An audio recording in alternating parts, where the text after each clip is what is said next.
bumagsak na daw ang presyo ng langis sa pandaigdigang merkado. Nangyari po ito matapos maghayag ang US na posibleng magkaroon ng panibagong usapang pangkapayapaan sa Iran.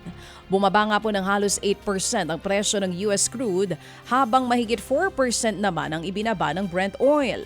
Kaugnay ito ng posibleng negosasyon kahit may blockade pa rin sa mga daungan ng Iran. Ayon sa mga eksperto, nagiging hindi tiyak ang supply ng langis dahil po sa sitwasyon sa gitnang silangan.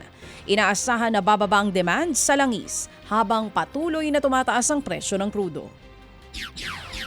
Humihiling po ang Pilipinas ng pagpapalawig o napalawigin ang papahintulot para makapag-angkat ng langis mula sa bansang Russia. Ayon sa Department of Energy, nakipag-ugnayan na ito sa DFA para maipaabot ang hiling sa pamahalaan ng Amerika. Umaasa po ang DOE na maaaprubahan ang extension ng waiver sa gitna po ng mga parusa laban sa Russia.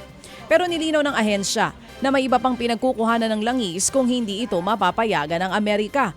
Kabilang po sa mga option ang mga bansa sa South America, Asia at iba pang mga producer ng langis sa buong mundo. Sinabi din ng DOE na mahalaga ang maraming pinagkukuhanan ng supply para hindi umasa sa iisa lamang na bansa. Pinalawig din ang pamahalaan ng deadline ng paghahain natin ng income tax return.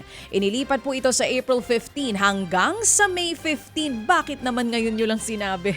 Upang bigyan ng mas maraming oras sa mga nagbabayad po ng buwis. Layunin nito na mapadali ang pagpa-file at maiwasan po ang multa sa taxpayers. Ginawa po ito sa gitna ng pagtaas ng presyo ng langis, dulot pa rin ang gulo sa Middle East. Ayon po sa Pangulong Marcos, tinutulungan ng pamahalaan na maibsan ang gastusin ng mga Pilipino. Mga kapatid, para sa iba pang mga balita at impormasyon, sundan niyo po kami sa X, Instagram, Facebook at syempre sa TikTok, True Network PH. Mag-subscribe din po kayo sa aming YouTube channel, True Network. May website din po tayo, truenetwork.ph. At pwede nyo rin po kaming mapanood sa Channel 19 ng aming True FM TV. Lagi pa rin makinig sa radyo dito po sa 105.9 True FM dahil dito, laging true sa'yo, kapatid. Dito tayo sa totoo, tunay at tapat.